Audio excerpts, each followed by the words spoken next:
Sì, è una passione fin da quando ho iniziato a lavorare, avendo visto uno dei primi chef che ho avuto a lavorare il ghiaccio in maniera rudimentale e fortunatamente anche sulle strutture dove lavoro abbiamo comprato la macchina per fare questi blocchi di ghiaccio e sui buffet ci sono queste sculture meravigliose.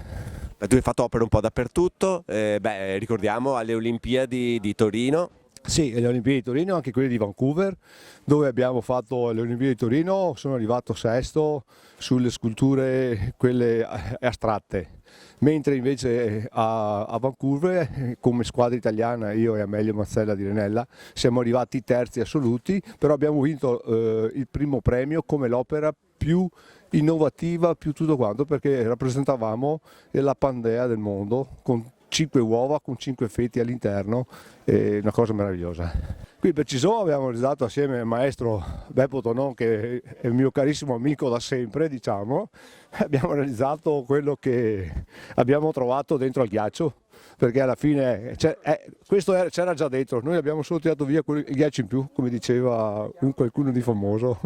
Scolpire, che sia un frutto, che sia un ghiaccio, che sia qualunque cosa, un formaggio è la stessa identica cosa, cambiano solo gli attrezzi e l'effetto finale, però la scultura è sempre scultura. Ho pensato di fare un volo di un'anatra